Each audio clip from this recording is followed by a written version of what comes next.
I'm Matt Reynolds, and this is my podcast. I can do the job, but running the business is quite difficult. What a lot of tradesmen lack, and I was probably one of them, is business skills. I don't mind making mistakes. You learn from your mistakes. Information is all around you in the minds of people that work beside you.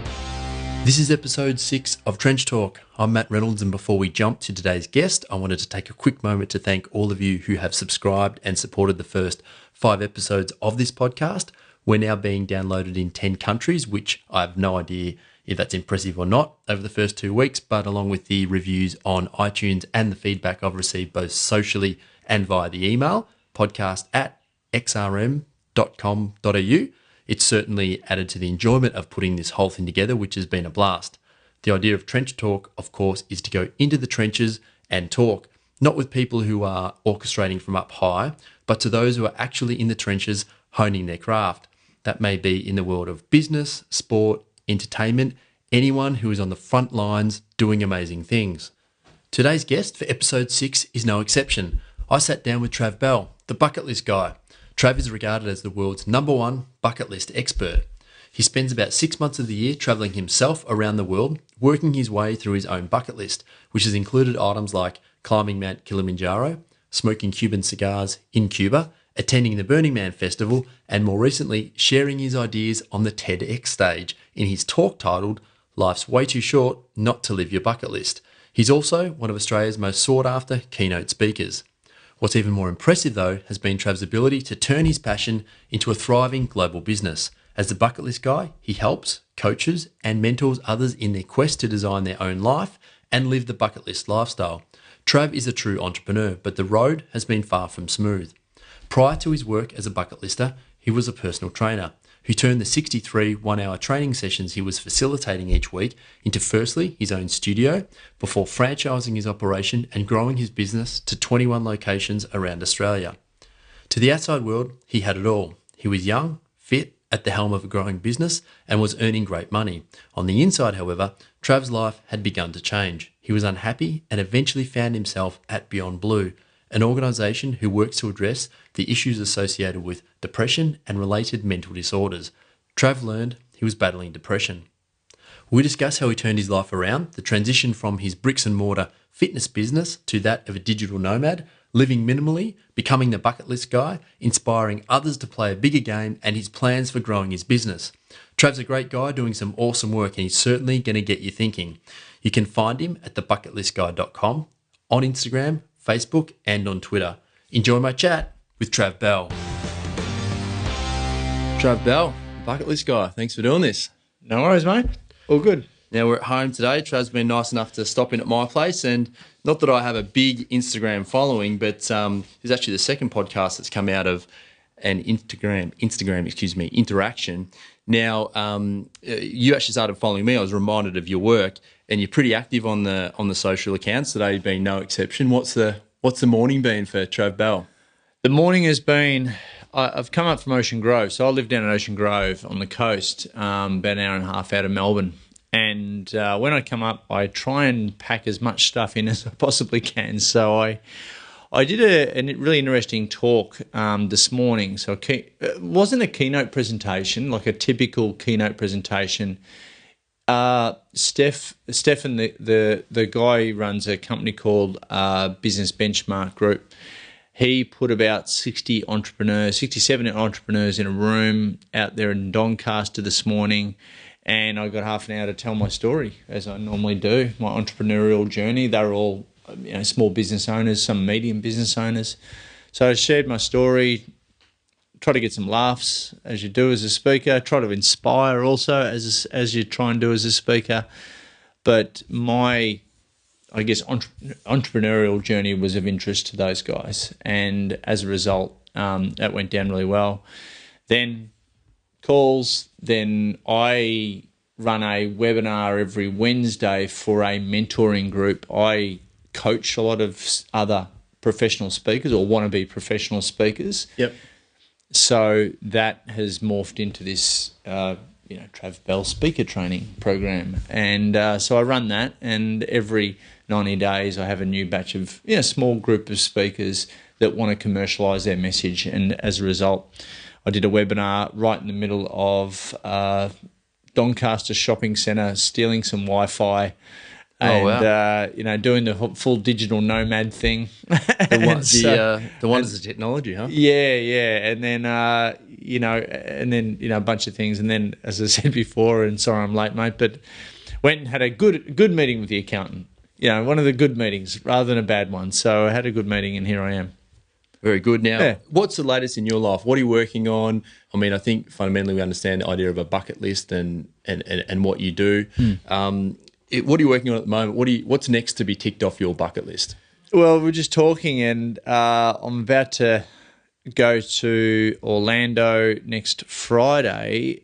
I'm actually ticking a business one off my bucket list. Okay, what's that? What do we call it? Proud achievements in my bucket list formula that I lay out there for everyone. One of the proud achievements that I'm achieving and ticking off is I'm speaking at the National Speakers Association annual conference over in Orlando. So I'm speaking in front of the best professional speakers in America. So could be intimidating. Are you nervous? Are you worried? What's your thoughts heading in? Nah, she'll be right, mate.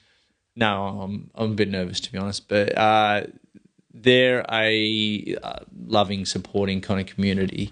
And then I'm going over to the Tour de France from Orlando, so going around the other way, and then going and following the Tour de France for a week. In the last week of the Tour de France, we'll end up in the Champs-Élysées watching them come through there at the end. Nice. Well, we're just talking. I was there myself in 2011 when Cadel Evans, of course, won. Richie Port's going to win this year. So well, I really hope so. I hope you're right. Yeah, no, I think, he looks good. He seems pretty focused. Team. Yeah, well, I mean, it's a big part of it, but I think he's got as good a chance this year as he has, he's ever had. So we're all got his fingers crossed. Now, you how much of your life do you spend on the road? That's a good question. Probably about 6 months of it.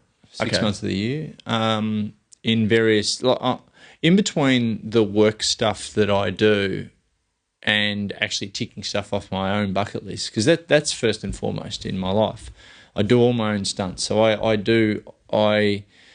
literally am all around the world, like 12 countries last year. And this year it's going to be a bunch more.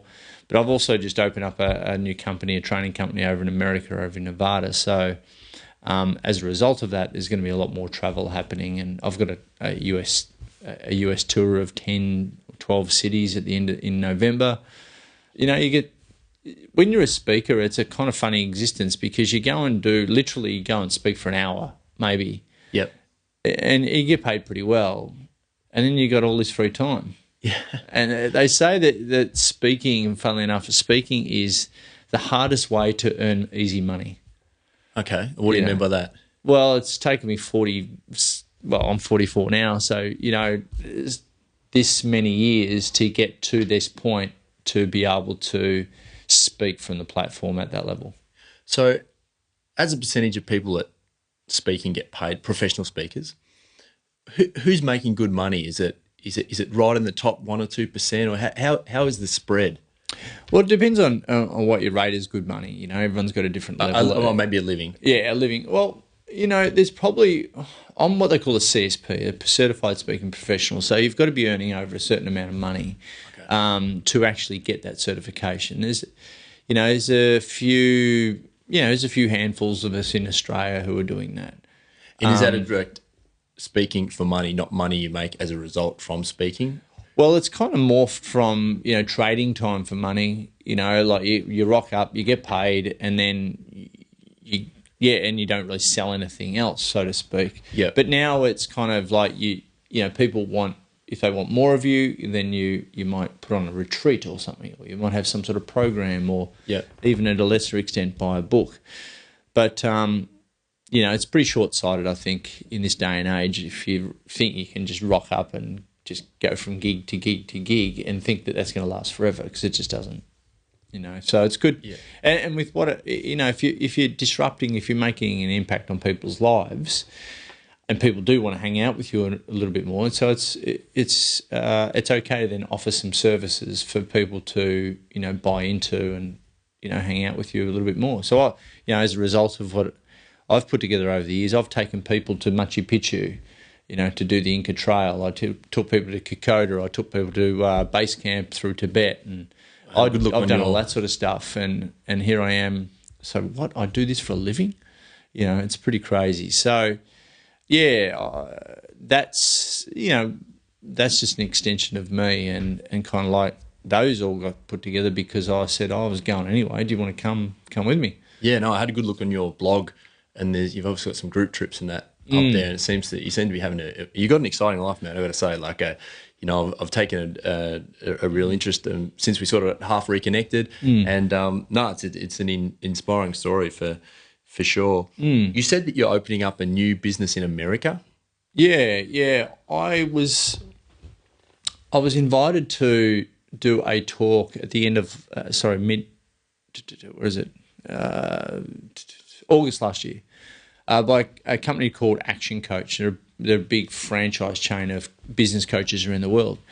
And the founder franchisor, who I've known for quite some time, said, look, come over and speak to our top 300 business coaches in the world at our global conference. I said, yep, no worries.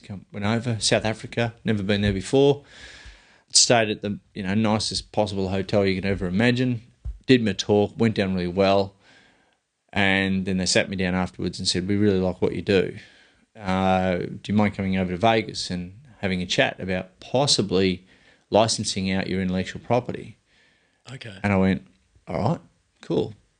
And went over, had 2 days over in Vegas, but within about 20 minutes of being there, we had this, business plan kind of mapped out, and we all, put the legals together as a result. And basically what I've created is a personal development program, called a Bucket List Life Plan. So I'm now certifying bucket list coaches to teach my IP all around the world. And I've partnered up with a guy or a company that's got like 1,000 business coaches in 75 countries already. So leverage off that to spread the message quicker. Leverage off that, yep. So we've gone partnership on that, and not a bad partner to have. He's the world's #1 business coach. Yeah. And is that Brad Sugars? Yeah, it is. Yeah, okay, yeah. Thought it might have been. So you've probably got some of his books here somewhere. But probably. So he's a great business partner, but he's really given me license to go out there and create. And in a way, mate, it's about, we're putting some stuff out there to really have a big impact, not on just adults' lives, but also teenagers, and give them a really cool way of goal setting, which is what a bucket list really is. So I've created more than just ticking a whole bunch of cool stuff off, like this whole kind of philosophy, if you like, life philosophy around it. And that's what I did my TED talk on last year. And as a result of that, they really liked it. Now, mission and vision, our vision for that company is to create a purposely happy world, and our mission is to affect the lives of 10 million people to have purposely happy lives. So that's a big call. I walked into the office going, and they said, what do you, what's the goal with all this? And I said, 1 million people. And they both laughed at me and said, add a zero. And I went, oh. So I've got, you've got all books around here. You've got Robbins. You've got, a whole bunch of, and this looks very familiar actually. Yeah. There he is, Tim Ferriss. And I had lunch with Tim Ferriss. Oh, I did. I saw that. Yeah. Just chuck that in. Oh, you've got the game as well, Neil Strauss. Very nice. So a lot of the personal development speakers, self-help industry, as much as I hate calling a self-help industry, a lot of those dudes are getting old. True. So, yeah. And there is I'm not saying that they've got a lot of old school motivation rhetoric, but we've kind of heard it a lot over the years. Yeah. And I just think there's another way to do it and actually get results more so for people. And that's what we've created and now licensed out. Yeah. If you message you've got to be current, right? You can't have a stale message because if you've heard it a number of times, it doesn't sink in.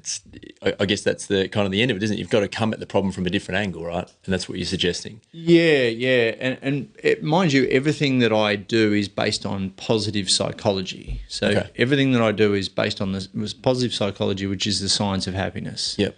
So it's founded on a lot of theory. But the last thing people need is more theory. They need more practice, and also this time management around actually doing stuff. So there's an amalgamation of a whole bunch of different things that I've created that works. And when you've got, teenagers changing their lives and, doing all sorts of amazing things, and people doing amazing, mate, and I've got to tell you, like, I get sent videos and photos and testimonials, not saying how good I am or anything like that, but it's just put a fire in people that, in a way, a lot of people say, you've given me permission to dream and to really go for it. Yeah, that's awesome. Maybe it's the threatening, you're going to die soon message. Yeah. But it's certainly given me a hell of a lot of inspiration to play a big game, and partnering up with these guys is certainly going to make that vision come true. Can you see yourself spending a lot more time in the US as a result of that? Yeah, I will. Part of the plan? Yeah, it's part of the plan, but I am first and foremost a digital nomad, so I can work from wherever in the world. And yep. Where is Tim Ferriss? He ruined my life. There's his books, but yeah, that's one thing. I've got people that work with me. I wanted to ask you about this. Yeah, and who work all around the world. So you're manage it all online. You're active socially, as you probably, I guess, in the industry you need to be. Is that, or do you manage it yourself? Do you have a team behind? Is it half-half? How does that work? Half-half, but it's going to get it's becoming more and more people. I don't want to have an office. Like I spent 20 years founding. I was a founder and franchisor of a chain of personal training studios. So I've had the bricks and mortar businesses all around Australia, and as a result of that, I don't want to sign a commercial lease again. I don't want to have a room full of people coming to work every day. I believe in people having their own, work-life blend, not work-life balance, but work-life blend, and you can create community and culture online. Yeah, you really can if you do it in the right way and you use tech in the right way.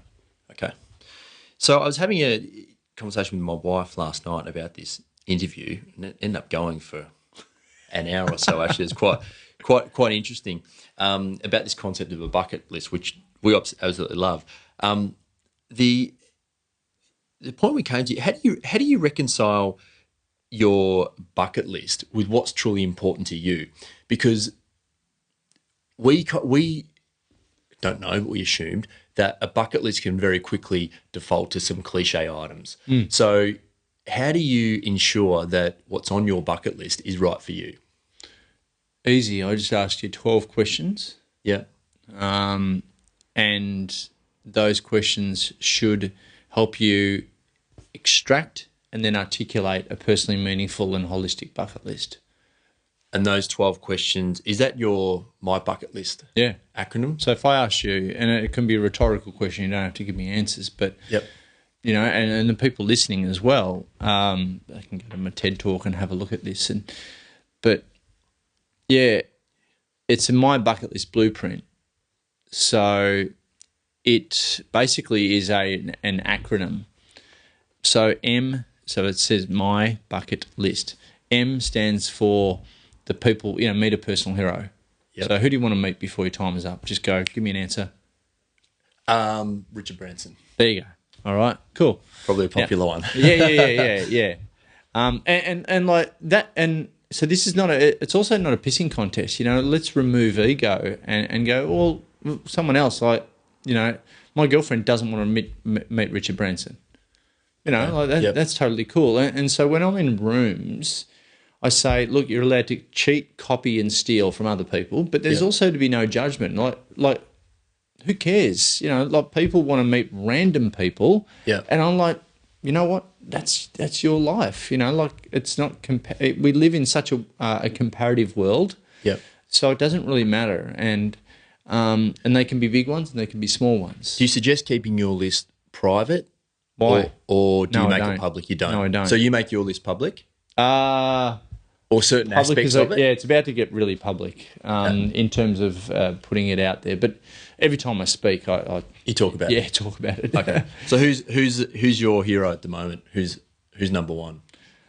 Well, I've met Tim Ferriss. Yeah. Had lunch with the boy, and he was a really cool guy. But I still want to meet Cadell. I still haven't met Cadell Evans, wow. and he lives around the corner from me. He does too, you're Kelly right. Slater, Elon Musk. I saw you got him up there. Yeah. And who else was on there? Jared Leto, Who is? the lead singer of 30 Seconds to Mars. Oh, there you go. I'm not a music person. There you go. That. You know, look, who cares? But Yeah. he's a really cool. I follow him on Instagram and this sort of thing. Gianluca Vacchi as well. Okay. Don't know who he is? No, I don't. Doesn't matter. See, the point being, I do. Yep. And why? Because they're such a role model. They're a role model in the things that they do. Yes. And they have. I really love how they work their life and their traits, behaviours, and this sort of thing. So, there's a bunch of people on my list that mean nothing to anyone else, and that's totally cool. So we've got M. What's Y stands for your proud achievements. They're all the things that you want to be really proud of before your time is up. So one of the big ones for me is designing and building my own house. okay? Yep. Doing a TED talk, for instance. So I ticked that off actually live in front of 2,000 Yeah, people that's last cool, year. yeah. It was epic. Awards, a level, an accolade, something like that you'd love to be really proud of. Mind you, there can be some crossover in some of this. Yes. Does it fit into this one? It doesn't really matter. Yeah. The whole idea is this blueprint is to get you just thinking in a way that you've never thought before. But each one has got to have an end step, a success marker. So you've got to know when you've done it. So if you go, example, I want to lose 5 kilograms. Okay, well, what would you do? And that's cool, and you'll probably, you might achieve it. But what would you love to do with that lack of 5 kilograms on you? Yeah. Maybe your first 5K run or something, a little bit more that has an endpoint, some success measure, structure to it. I want to live a happier life. Oh, that's not really. That's just a standard. Yep. So you're talking about a point you can get to, as in like, And then tick it off. you can tick it off. Yep. And then, but you want to go beyond that and consider the advantages, the upside of that as well, what that leads to. Yeah, and then you can maybe add something else to your list, because I know that for a lot of people they tick something off, and that's just the start of the journey. I know a guy that put 5K run on his bucket list. Yeah. And he wasn't not a runner, especially at 160 kilograms. Yeah. And then he knocked it off. His whole world changed as a result. Dropped weight, was getting laid, all sorts of different things. Changed his circle, got heaps of energy. His whole family was really proud of him. He was depressed. He's an alcoholic. Right. Off the meds, off the alcohol. Finished the 5K run, got his T-shirt, participation medal, running into the G. Family's like, what the hell? Cam's just this completely different person. Awesome. Got the participation medal, and then bang, finished sniffing around for the 10K. Nice. Did that, whole life changed again, sniffing around for the half marathon, did that, did a marathon, ended up doing a half Ironman, did a full Ironman. And I remember going down at about 11:30 down in St Kilda at the last time they ran the Melbourne Ironman, being a designated catcher for him, the big fella coming in. And it's very much catching with the glow sticks at that point of the night. And his whole life has changed. Okay. But to put an Ironman on his bucket list at the start was just too much of a mind blown, kind of moment. So as a result, you can add stuff on and add stuff on and add stuff on. And when you cross it off, you put it on your reverse bucket list, which is all your done list. And which serves the purpose of? It's a big gratitude list of what I've done. Okay. So when life gets tough, it's good to look back on all the things, because we live in a society where we're always, gunning for the next thing, the next thing, the next thing. We actually forget about all the stuff we've actually done in our life. Yeah. So to create a really solid foundation for you wanting to step out beyond yourself and create a big bucket list, we'll have a look at all the stuff you've done in your life as if it wasn't a bucket list all the way along, and claim it and put it on your reverse bucket list. Oh, okay. Yeah, and it good gives idea. you that big sense of gratitude and satisfaction that, well, I've done a lot of that stuff by default maybe, but what if I'd paid attention to it, carved out some time and started to live my life by design? We'll run through the rest of these in just a minute. What's the most popular thing that ends up on a bucket list? Oh, things like mountains, you're climbing mountains, doing marathons. Travel is obviously a big one. Yeah.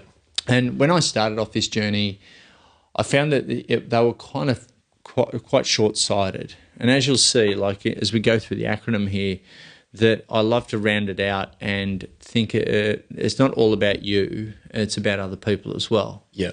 And the kind of legacies that you can leave. So what are we up to? Why We've got B, which is buy something special. buy something special, whether for yourself or for someone else? And that that's the only materialistic part of this. So, what do you want to buy for yourself? Whatever it might be.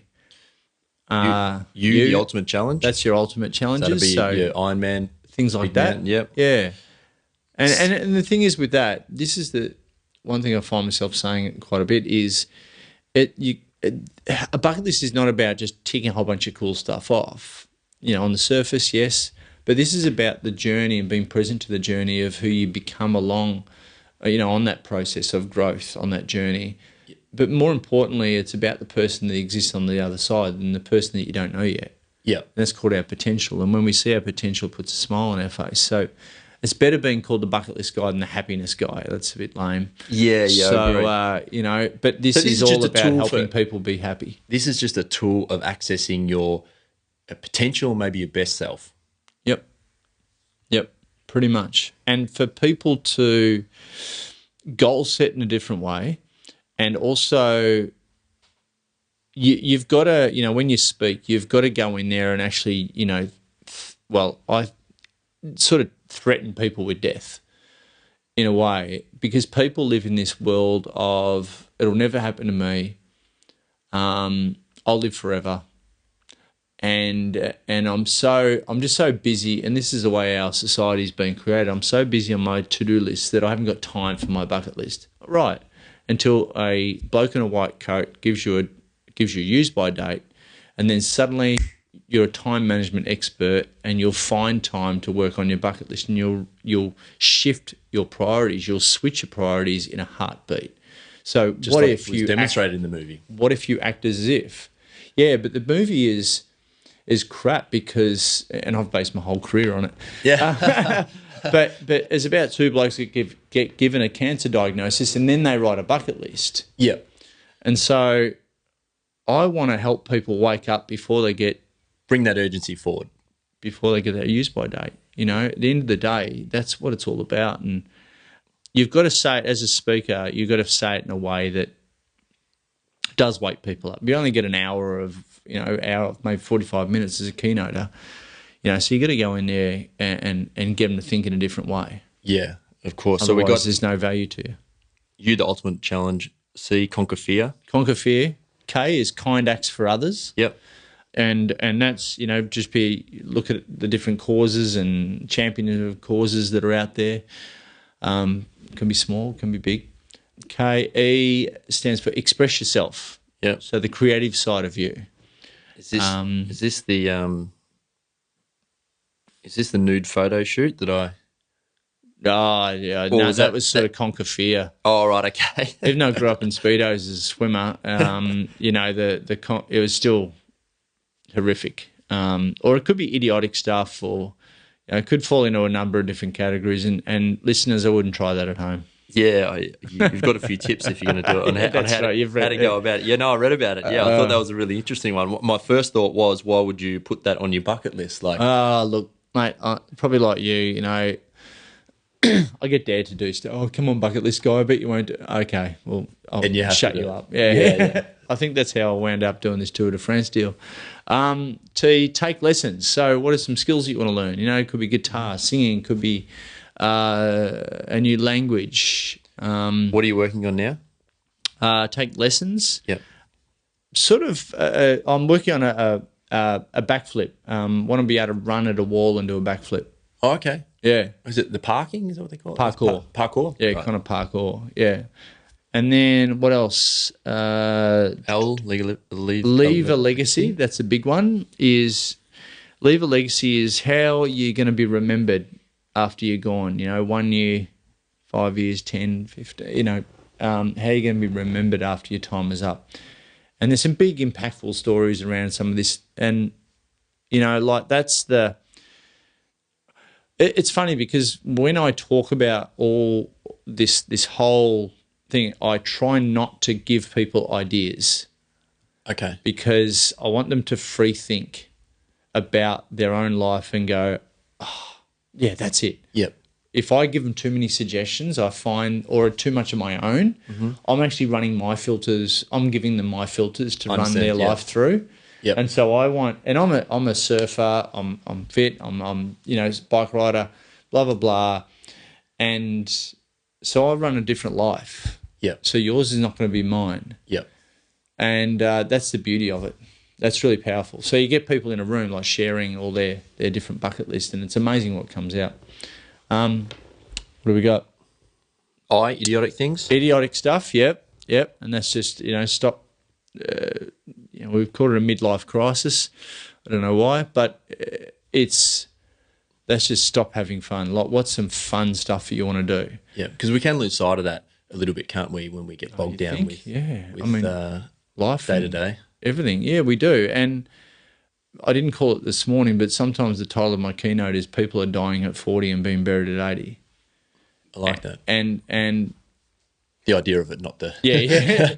But you know, like we've even called it a midlife crisis. It's like, why stop having fun? This, you know, I just don't. It doesn't sit in my DNA. Yeah, I know we've all got responsibilities, but you can have fun in a different way. Have you given any thought, or do you have any thoughts on why that is not more natural for us? Society, the Matrix. Well, why do we need a reminder of our bucket list? Because, I mean, I certainly know and plenty of people you come across do. I know for myself that I do. So why do we need that reminder? Why do we default out of instead of into joy, happiness, and fun? Do you have any thoughts on that? Society, mate. It's you know, like, oh, if you wake up in the morning and go to bed at night, what are you normally bookending? What are most people bookending their day with? The news. Yeah, true. Start. And would you say it's a positive, you know, like experience, you know, watching the news every day? No, I don't tend to do it myself. And we wonder why we're all depressed. Yeah. And seriously, depression in this country is through the roof. Yeah. And the overprescription, and don't get me going on this, there's a whole nother show, but the overprescription of antidepressants in our country is just at astronomical rates. And more importantly, the overprescription of antidepressants with teenagers is crazy. Yep. But why? You know, why? I'm not saying they're all unhappy and depressed, but we do live in a world where keeping up with the Joneses, Facebook, Yeah. and you know, we live in a narcissistic society as well. So it's a combo meal of all these other and plus, you know, kids are following their parents and they didn't have exposure to self-help maybe as much as, you know, we might. And look, you can blame the school system, you can blame all this, you know. So there's a variety of different factors that keeps a ceiling, I think, on our happiness. Yeah. You know, look at the state of mindfulness, you know, mindfulness and meditation that you and I, you know, hear of a lot, but now it's actually just coming into vogue. Yeah. Mindfulness training, being present, being happier, being more grateful is actually starting to flood through the school systems now. Whereas 10 years ago, you would have been laughed at for being a hippie. Yeah. No, it's so true. There's a real revolution in that whole space going on, isn't it? I mean, Yeah, it really is. And so, you got to look at not just this kind of trend, but look at all sorts of different trends. And, I get hired by some of the biggest companies, like C-level executives, like from ASIC. I went into ASIC, gave a talk. I was like, why you got me in here? Like these guys are all just, squares. Yep. Why are you in here? We want to be an employer of choice, and we want to do some personal development stuff in this professional environment. And so I wish more employers are starting to care and want to be someone that people want to apply to work at their company. Yep. Be an employer of choice because we live in a world now where less and less people are putting up with peak hour traffic. They're working more from home. They're contracting more. One of the biggest the biggest negotiation point on any contract now is not salary, it's flexibility. Okay. People are choosing life more now than ever before. Okay. Can I stay at home with the kids? Yep. Et cetera, because it's not all about the money, is it? Well, You'd like to think. yeah, that's true. And I think that, money only gives you access to certain things, right? It's just a tool to get where you want to go. So if you stop and you think there are different ways to go, to get somewhere than just earn the money and do it, right?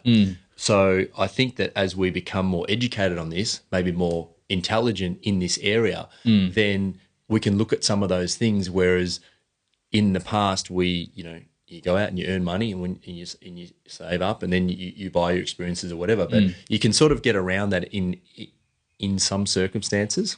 Would that be a fair statement? Yeah, I think people are valuing. Maybe I live in this weird utopian world, but people are valuing. Well, that people are valuing their time a little bit more. Yeah, I certainly help.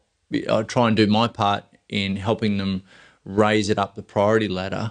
Yes, a lot higher. The time that we've actually got left. Yeah. And look at all the people, there's 75% of people who go to work, seriously, that don't like what they do. They're disengaged. And it's like, whoa, really? Like, something's wrong. Yeah. How do we get ourselves in that position? How? Yeah. And it doesn't have to be that way, but when it's been drilled into us from school, it's like this is, school's designed to produce taxpayers. That's it. Not entrepreneurs. And so as a result of the education, and that's why online learning and all sorts of different ways, and which being, Montessori school system and a whole bunch of things is now coming to the fore because people are seeking alternatives. We're a lot more educated in how we're being programmed, I think, these days than ever before, or there's at least a lot more access to it anyway. Yeah, I agree. And one of the wonderful things of the internet that we can get access to these things. Just to round them out, we've got S, satisfy curiosity. Yeah, and T, travel that's adventures. the weird one. That's the good one. Satisfy curiosity. What do you want to taste, touch, smell, feel before your time is up? Experience. You got an example of Ooh, the Burning Man Festival. that? How was it? Extreme. In what way? Extreme expression. Yes. Extreme self-reliance, and when those dust storms come through, extreme survival. It was it's full on, not for the faint-hearted. And I spent 4 days in a tutu, let's just say that. Would you go back? Yeah, definitely. You would. The really cool thing is where the guys from Google actually met. I didn't know that. Wow. Yeah. Is that true? Yeah. They Cool. Burning Man was set up. The Burning Man Festival is actually set up. Satisfied curiosity, idiotic stuff. I went to the Eurovision Song Contest final too. Oh, yeah, okay, nice. Yeah, that was cool. Yeah. I think I was the only straight guy there. But at the end of the day, it was Burning Man Festival. The man represents society, and they literally burn this effigy of a 20-story man on the Saturday night. And during the week, you go and write the things that you want to overcome and the fears and all that. So it's kind of a big ceremonial deal. And they've got 300 art installations over a 5 by 5K radius, and you get around on bikes, and it's extreme. You go there to give, not give and take. So you can't actually buy anything, which is really unique. Oh, wow. You can only buy stuff. You can't buy anything. Yeah, you can only buy coffee in the morning and ice to keep stuff cold. Oh, nice. Yeah. Otherwise, you go there to give. So they create this anti-culture of giving, of karma. And so if you go, like I was fixing people's bikes and, and then I got behind someone's bar and it was delivering, helping with drinks and cleaning some stuff. And you just go there to give. And then when you come out of it, when you actually exchange money for stuff, it's really kind of weird. So, yeah, Burning Man Festival, that was an interesting one. What was that T, Travel Adventures. Travel Adventures, yeah. Fits into the same, or it's maybe fairly self-explanatory. And be also like be a tourist in your own town first. You don't have to, put Machu Picchu and all these big ones on. What are the smaller ones that people want to do? Because not everyone can afford this stuff. But when you get clear on what you want to do, I challenge people to rate that out of 10 as to how badly do you want to do it. Right, okay. Like it's like, oh yeah, Machu Picchu, I'll take it or leave it. All right, cool. Where would you really love to go though? Yeah. So that's with what I asked before about reconciling your bucket list with what you actually, you got to think that through to make sure it aligns with what, what would you be willing to grow a business, because businesses, our careers should do two things and two things only. It's designed to do two things. That's to spit out cash flow and to spit out time flow. Yep. To do what? What do you really want to do, I guess? Which is, and that's the question, because we're, again, this whole society, and we're all geared around, we're here to just pay bills and die. Yeah. A lot of people think that way, unfortunately. And so and this was the big aha moment for me, is like, why are you building a business? And why are you working so hard? Oh, so I've got money for my family and their education. Yeah, but beyond, what's some other things? That's not the only thing. I did want to ask you about that, because you went from 63 1-hour mobile personal training sessions a week. I assume you did that personally. Yeah. And you grew you franchised your business, had a network of 21 personal training studios across Australia. Done your homework. Now, to do that doesn't happen by accident, right? You have to work really hard. You have to build your skill set. You probably need a little bit of luck along the way. So you were putting a lot of time, energy, and effort into building your business, but you're actually building yourself, as it would transpire later, into a position that you didn't want to be in. So when did you realize that was happening? Do you remember the moment? Did it creep up on you? Did you get, when you started up center number 21, was that just like, did it fall off a cliff? Did it come up slowly? And how did you exit the business? Because look, in business, and I've always worked for myself. And as I was saying to the group this morning, and we can choose. I built the ladder of success up the wall, but I had the ladder of success up the wall, but I built the bloody thing. Yeah. So I was going well, and I was making some pretty stupid ego-based decisions, and I became someone that I didn't like, and I was doing things on a day-to-day basis that I did not like. And what's an example of that? Just a really legal stuff, like too much legal stuff. And as a franchisor, it's an interesting. So you were acted like you're writing paper contracts. Yeah. That you didn't want to get involved in that sort of stuff. Yeah, I was doing too much of it, and people would kind of doing my head in a little bit, and I've been doing personal training for a long time, and I kind of lost people contact, which is what I really love. And I love being at the coalface of actually helping people, but I wasn't helping people, and I wasn't, and that's helping others is one of my top values. Mm-hmm. I just felt that I was incongruent with that, doing that. I know, bigger picture, blah, blah, blah. But at that time, if you're a franchisor, you basically, here's how the Big Mac's built, all right? Don't mess with it. Yeah. All right. Oh, you put beetroot in the Big Mac. Right. Oh, you're not allowed to do that. I'll stuff you. No, stuff you. Here's a letter from my guy. Here's a letter from my guy. Yeah, and it just went yeah. from there. And I was, there's a bit too much of that. And I'm pretty creative as well, and I kind of allowed it, so I take full blame for. And but after a while, I just fell out of love for that industry. Right. For me personally. Yeah. And I look back on it now, and I wouldn't change a thing. Oh, probably I would, but I look back at it now, and I look at how congruent I am as a person with personal training, and I didn't really know any better compared to who I am and what I do now. I'm so much more in tune and congruent with what I do now.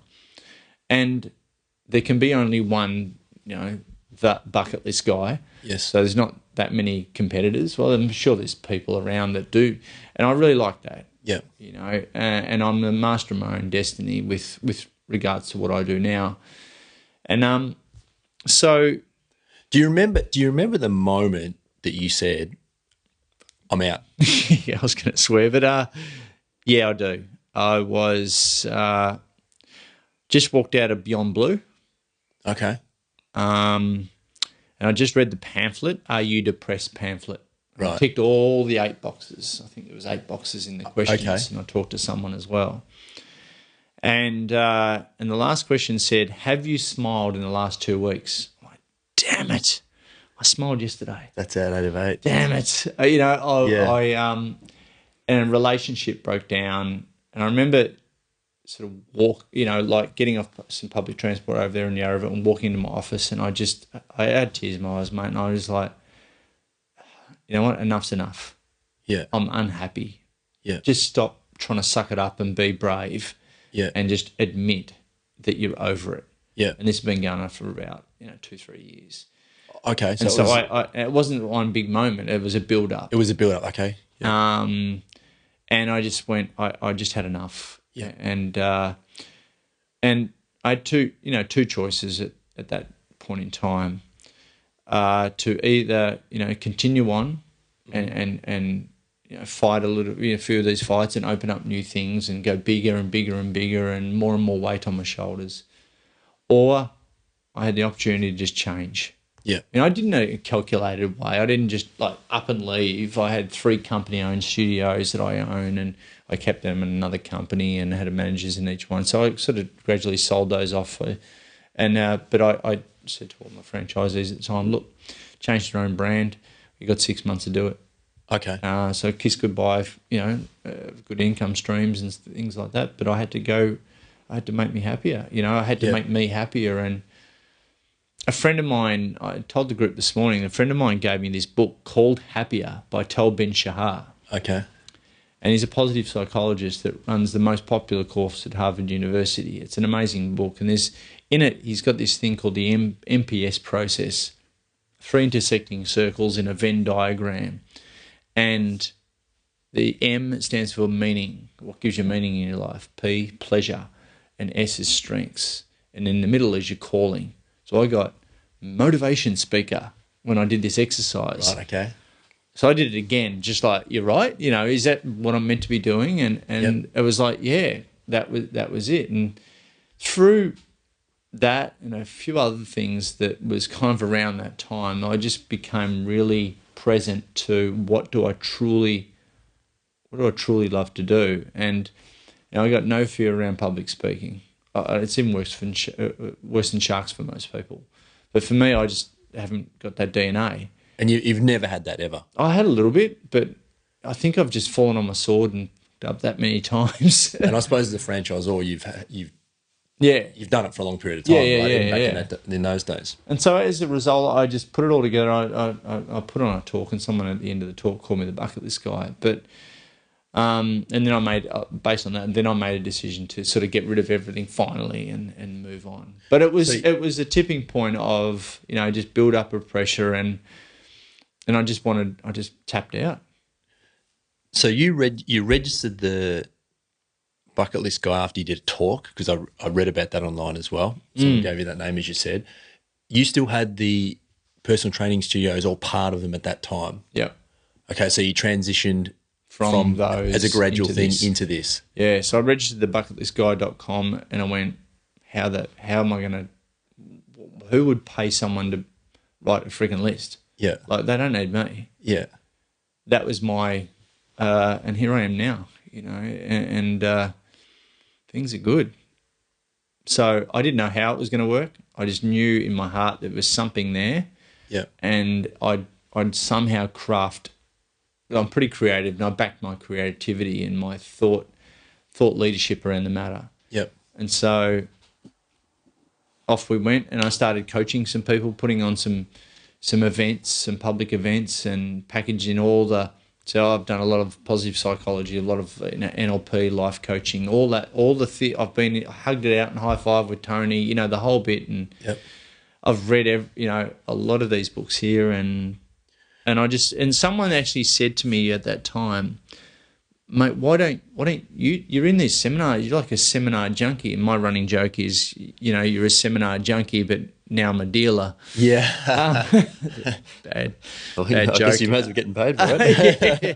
And so and that helped me actually compartmentalize my depression. He said, look, why don't you teach this stuff? Because you know it so well, and you're helping people just naturally anyway. And I was actually helping my franchisees, I was basically doing life coaching sessions with them. And someone just helped me, compartmentalize it. They said, this is going to make, all this stuff you're going through right now, it's going to make a great story to tell from stage one day. And I just went, that helped me just package Mold it into a... Yeah. Now we've got a whole life engagement message. And I believe that if you're involved in if you're engaged in your life plan in the form of a bucket list, in this case, you'll be involved and engaged in your business plan and your career plan. It does have a waterfall effect. Do you think you've mentioned that you had dealt with depression yourself? Does forming a bucket list, is that part of the path out of that? No, I don't think it is, because there's a lot of other stuff. I'm not going to say a bucket list, cures depression at all. I didn't mean it like that. No, but it's certainly one that can get people. It's got to be it's got to be done the right way, though. I feel it's got to be taught the right way, right? And because it's a very common thing. That's why. It's so common, but it's so common for people not to actually do it as well. So yeah, bucket list, as in not change from that. A lot of people don't action it. Right. Okay. Or they're so busy. Again, they're so busy on their to-do list that they forget about their bucket list, or they're just not conscious of it. And their to-do list right now for a lot of people is swimming up there with their bucket list, and guess which one gets done first on a day-to-day basis? To-do list, of course. And because of the society that we live in, and this "I'll be happy when" syndrome, or "I'll do all that stuff when I retire." And then before you know it, they retire, stop work, and they've got a few good years and they can't do half the stuff they really wanted to do. And so as a result, why not be happy now rather than wait until it's too late? Well, there's no logical answer for that, is there, that I know of? I know the answer. It's like, find some flexibility in your life and get going. Yeah. Now. Yeah. Act as if. Yeah. Because... I'll say this to the parents as well. Like, what does a kid want for their parents? Do they want them to be happy or sad? Well, they want them to be happy. Yeah. Do they want their parents to be full of fun, adventure, doing all the things that they want to do, or not? Of course I do. I have young kids myself, and they try to engage you in that state on a daily basis. So why aren't people being that role model? Because kids just copy what we do. Agreed. As parents do. Why aren't you putting your own oxygen mask on first before you go and save others? Yeah, I've given this a lot of thought. And be the example that kids want to follow. It's called self-leadership. Yeah. That's all it is. I think that's one of the, just my opinion, I think that's, if not one of the most important aspects of being a parent, because if you can't set an example, then you fall into this do as I say, not do as I do scenario, right? So if you're able to live that yourself, then you're by default, I guess, going to be much better at imparting that onto your children. Yeah, 100%. And you know, there's so many good examples. Like, mate, it's so cool that I get the opportunity to do what I do. You know, I've had, just last weekend I spoke up to 270 entrepreneurs up in Queensland, and I said, look, bring for people who live locally here on the Sunshine Coast. If you've got teenagers, I want them in the room when I speak. And they're like, oh, this wasn't on the. I said, well, just don't allow them to play sport or do whatever. Just get them in the room. And the organiser was like, no, this is, you know, I just wanted to try something actually. So, yeah. And then a bunch of them brought their kids in, you know, begrudgingly. Some of their 17, 18-year-old kids are like, oh, who's this, you know, clown, 44-year-old man with a mohawk? What am I listening? Before you know it, after that, mate, I was successful because I had every single, I'll say young adult in the room turning around to mum and dad and say, why aren't we doing more of this, mum? Yeah, that's cool. Why aren't we doing more of this? Yeah. And I've already written down my bucket list. Can we make a family? This shit gets me going. But why can't we make a family bucket list? Yeah. So it's good to have your own bucket list. It's good for your partner to have a bucket list. It's good to have a family bucket list. It's good for a company or a small business to have one. And you do a lot of work with kids? Doing more and more. Okay. You know, we're the first phase of us rolling out this bucket list coach certification. Those coaches will have the opportunity to run a bunch of different programs. The first program that we're running is the Bucket List Life Plan, which is a 12-week bucket list program. Okay. It's full on. And do you have this already? Is it all written? Is it to be It's all written? done. It's all done. It's all done. It's all online. It's all about to be. When I go back from France, we go. I've got about 100 people that want in, ready to go. I've got about 10 countries that are ready to go. So we're selling master licenses around the world, and you know, some dude in Mexico who wants to buy Mexico, for God's sake. So it's super. It's blown me away, and you know, we're going to be helping a lot of people, and the sort of one, whether it be a second or third program that we'll be putting out or allowing our coaches to actually go out there and market will be a teenagers or young adults bucket list program, which is a little tweak on what I've already created. Now, the great thing about having business partners is he's just given me a license to be as creative as I want to. And, you know, I've as I said before, I've trusted my creativity. It's got me, you know, 7-8 years down the track of being the bucket list guy. It's served me well, and I've got a lot of ideas on how to really get personal development, self-help, if you like, life coaching, if you like, you know, positive psychology, if you like, into the hearts and minds of people around the world, and hopefully not get depressed. Hopefully not rely on antidepressants.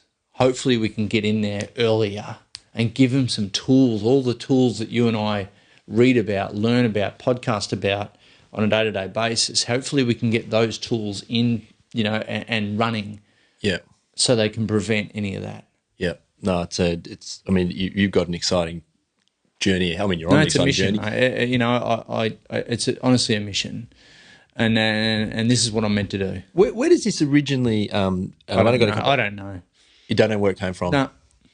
You've been asked that before. Obviously, You knew what I was going to ask. No, I just don't know. I do not know. But one of the, I'm constantly reminded of, and it's going to sound a little bit wanky here, but I get, like I said, I get so much positive feedback, you know, of people that I speak in front of. Yeah. Like just coming here, I got given.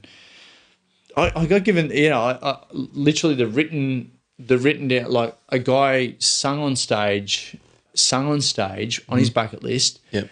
This is idiotic stuff.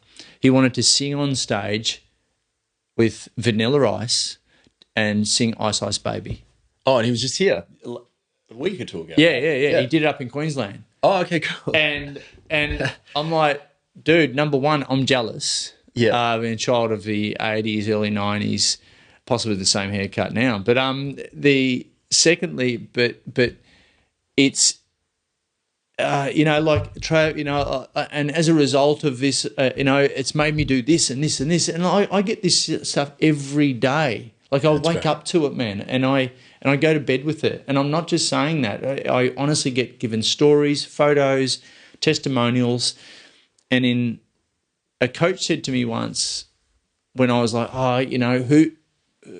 my self-worth, that reptilian brain that says, who do you think you are to be doing this sort of stuff? To be out there, who do you think do you think you're Tony Robbins? Like, seriously, take it easy. Yeah. And he said to me, one day go out there and help as many people as you possibly can with the time that you got, and the positive reinforcement that will come from people will drown out, literally be too loud, and you can't take your eyes, you can't not hear it. It's just constantly there, constant noise will drown out your inner voice of self-doubt. And that's what it has done. So you can use positive energy, that you can use that positiveness to drown. That's just giving me license. Yeah. Right. That's just giving me license to really step shit up and really play a bigger game. And with the backing of, people, business partners, etc., that's just given me even more license to really have a crack and disrupt. Oh, it sounds like you've got some good partners and the right partners. So right. Definitely the right guy. And I was going to do it anyway, but this is just going to make it, quicker, faster, reach more people. Yeah, that's it. Yeah. Yep. Awesome. Just a couple more questions. What is it? Is it ever too young to have a bucket list? No. When was your first bucket list? I had a list to do before I died since I was 18. Okay. Actually written down. Right. So I wrote down my list to do before I die, and that wasn't called a bucket list because the movie wasn't even out. Yeah. So, and it was my reason why I built my businesses pretty quick and just got on with it, failed forward faster. And wherever I went around in uni, I had my little blue folder with my written down. I still got it today. And it just followed me everywhere. And I actually separated it. I got it out of my head and actually written it down because I read that somewhere, maybe Jim Rohn or, you got to write down your goals and it's 90% done if it's, It's funny, isn't it, with the written down stuff, that even if you write stuff down and you find your to-do list or goal list or whatever, like 6 months later, you're like, 8 of the 10 items are already done. Well, that's the thing. It's a consciousness. It's a consciousness thing. Yeah, it's funny how it works. It's, so, we've got in our program, we've got bucket list boards, reverse bucket list boards, how to make this really current and in your face, and it will help people be daily, reminded daily of their bucket list and why it's so important as well. Keep us on track. Yeah, keep us on track, keep it present. A couple more questions and then we'll wrap up. If you could have one law change, what would it be? One law? Yeah. Wow. It's an interest. Do you ask everyone that? I do, yeah. Yeah, right. If I could have one law changed, I'd be around tax because I just come from an accountant.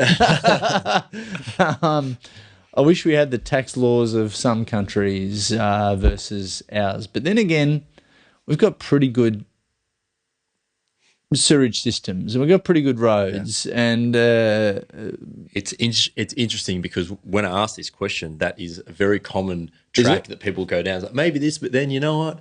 Australia's not such a bad place to live. Maybe we've got it pretty good. I've been to a lot of third world countries. I spent a bit of time in Africa last year, and we've got it pretty damn good here. And a law that I'd change, other than tax, God, I think they're all good. Like they are all good. Maybe the parking thing they take a little bit too far. You're right. You're right on a few parking I believe there should be no alcohol, no nothing in anyone's system if they're driving. Do you drink alcohol yourself? Yeah, but not that much anymore. Okay. Yeah. Was that a life choice decision? Why did you? I've been around. I've seen the ugly side of it too much. Okay. And and I value, I think maybe an age thing. I was an idiot growing up. Don't worry about that. We all are, I think, at certain Yeah. moments. And I was an idiot a few weeks ago, to be honest. But I just value my my health a lot more. You know, when I turned 40, something changed. Yes, I got a mohawk because I've always just wanted a mohawk since I was a young punk surfer. And now it's an emoji, or now it's an emoji. I can't get rid of it. But when I turned 40, I started doing yoga, started meditating, started drinking green smoothies. Just started not really just wising up a lot more, and not taking my as an athlete growing up. I just took my body, I treated like treated like a circus, and now I just life's too short to not treat it like as good as you possibly can. Yeah. And so I don't value sleeping in, hangover, and all that sort of thing. Are you pretty strict? Beauty of bike riding, hey? Yeah, that's right. Are you pretty strict with your diet? Yeah. And what sort of rough diet do you? It wasn't a question, but what sort of rough diet do you? Alkaline as much as I can. Okay. And you're a vegetarian? No, I tried. I went to Anthony Robbins. Yeah. Have you been to Unleash Your Power Within? Yeah, I have been, yeah. Yeah, everyone comes out of there as a veggie. Yeah. Even though he's not even a veggie anymore. So I came into there, I was a veggie for it, and then I went past a steak shop, I went past oh God, look at that steak. And, and when you do weights and this sort of thing, your growth hormone, testosterone, steak, the primal thing, I just can't resist a good steak. And I think that's one of my many small pleasures is, a good steak is delicious, and good piece of fish and chicken. So, no, not a vegetarian, but I do, definitely take care of myself. Pretty clean eating. Got to. Yep. Yeah, got to. And second last one, books or documentaries that you recommend? You've probably got a lot, but... I watched one the other day, which you'd really personally like, called Enlighten Us. Enlighten Us. Enlighten Us. It's on Netflix. It's a doco. Yep. And if you're a speaker, you definitely need to look at it. Enlighten Us. Enlighten Us. Favorite movies, Shawshank Redemption, can't beat it. Fight Club, can't beat it.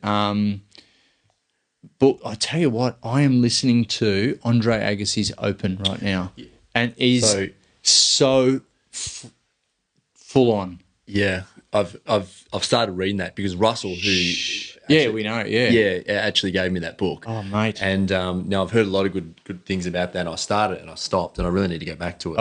What he's it's full on. God, what do we got? I do a lot of I got Branson. I've met Jordan Belfort, Wolf of Wall Street. Yep. Hanging out to meet Elon. I've Tim Ferriss. I listen to Tim Ferriss podcast. It's going out of fashion. I like the game, in terms of NLP. I'm just looking at your wall here. Yeah. But I also really interested in positive psychology, and that's a big interest of mine. I'm going to get deeper and deeper into that as time goes on. You got it all here. Oh, Scott's book. Yeah, I watch a lot of short, sharp documentaries. About tech startups and this sort of thing. I love Shark Tank, and I was like, what idea would I pitch? And so God, this is I've got a good recommendation for you, actually, which was another recommendation through Russell. Funnily enough, there's a documentary about Tinker Hatfield, who worked for Nike and designed the Air Jordan shoes. It's on Netflix at the moment. Really good. Right, what's it called? If you just search his name, it'll come straight up. Right. Cool. Yeah, I can't remember the name of the documentary, but that's really good, particularly if you're a creative type. What went into keeping him at the brand and the design of the shoe and how to follow it's a great story. And another one is called Hip Hop Revolution. Oh yeah. And if you that's all about the fashion of hip hop, right up till now. And one of the other areas that I'm always exploring is minimalism. Oh yeah, the So- minimalist is Yeah, a bit of a I know movement at the moment. I know the boys. And Oh, dear. Oh, awesome. yeah. I helped Got their own promote them when they podcast. last come to Melbourne, Wow, yeah. and so yeah, Their documentary's great. yeah. I've followed them for years, Yeah. and I went through a divorce, and I then went off overseas for a couple of months, and I rented a house out down Ocean Grove. Yep. I put everything, like I went freak on this, and I put everything in the shed out the back, and just left what I needed to At the leave house in in the Ocean house. Grove. Yep. Yeah, to then rent it out to people over summer. So I headed off, and then I went, all right, came back and went, all right, what I'm going to do is an experiment. I'm just going to only take out what I really, really value and need. Really what I need. Yep. So I'd literally go and it'd be like 250 pens, just from stuff I've collected. I'd get one pen out Yep. and go, all right, well, I need that. I'll probably use that in the next couple of weeks. And if I didn't use it over and over again, I'll put it back. Yep.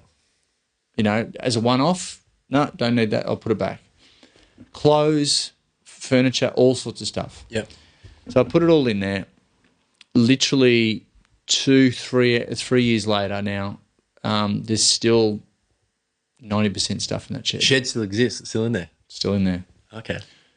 Just as to indicate that, and I feel unburdened. I feel free.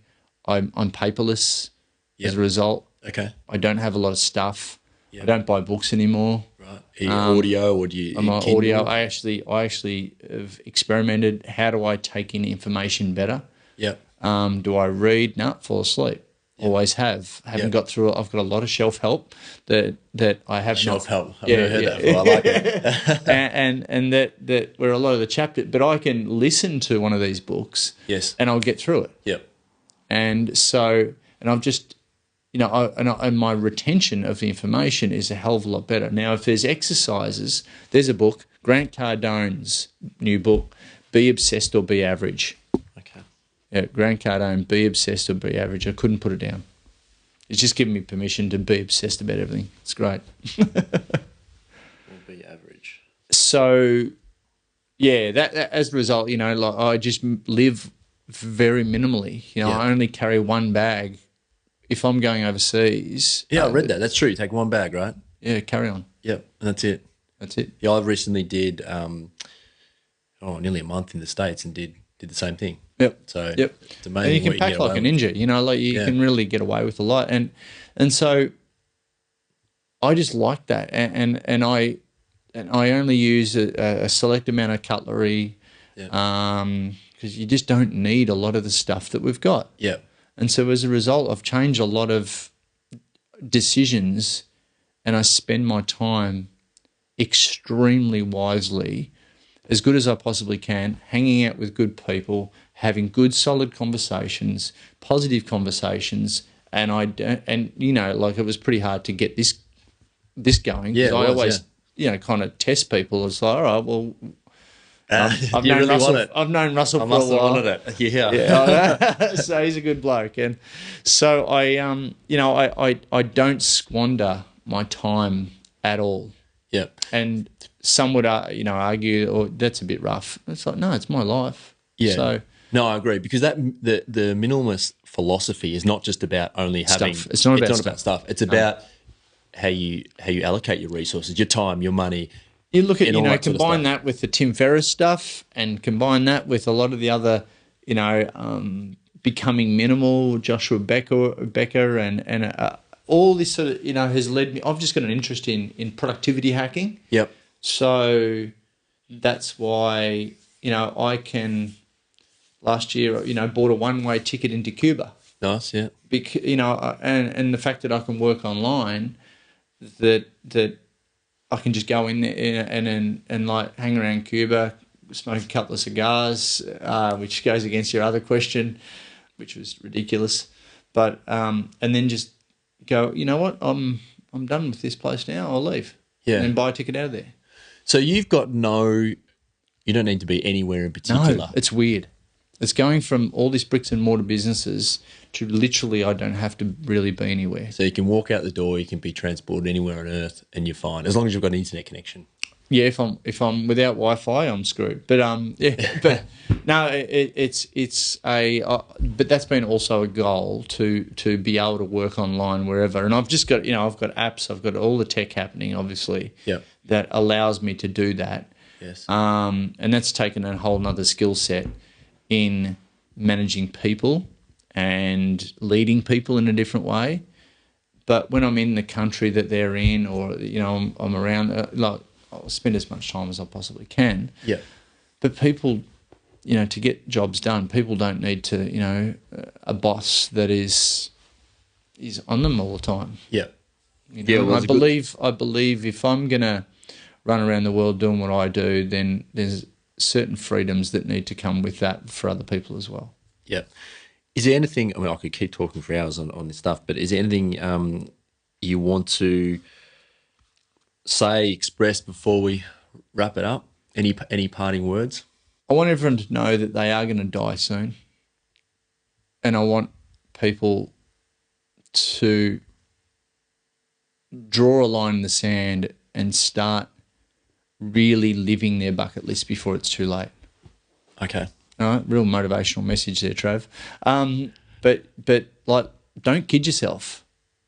I speak to rooms full of people on a day-to-day basis, and I say, like the example, the average age of death is 79 for guys in Australia and 83 for girls. Let's call it 80. Yep.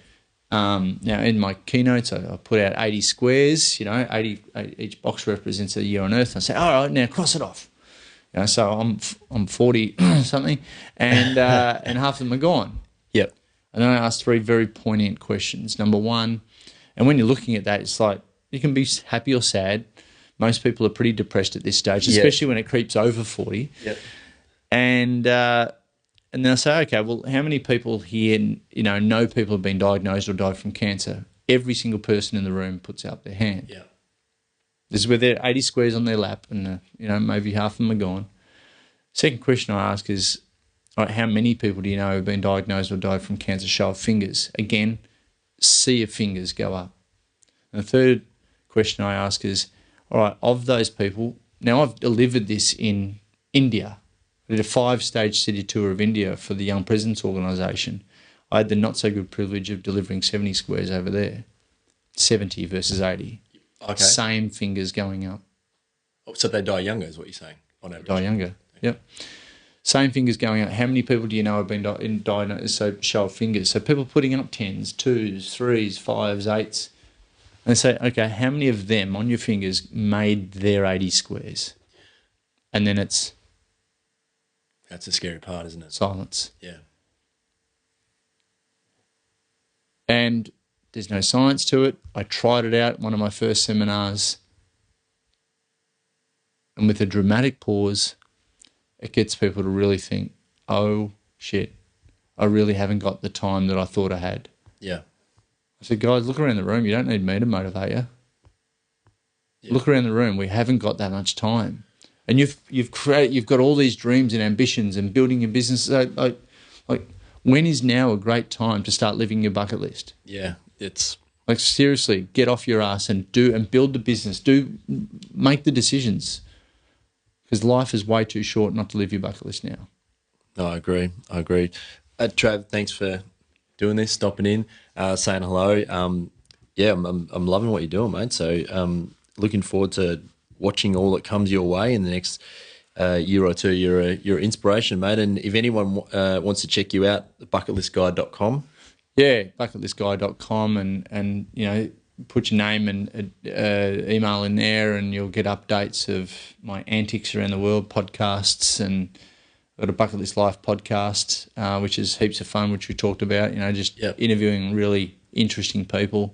And I'm a social media whore, so I'm all over. You are. It's true. You're very all active. over social media, Instagram at Trav Bell, and also the Facebook is Trav Bell _ the Bucket List Guy.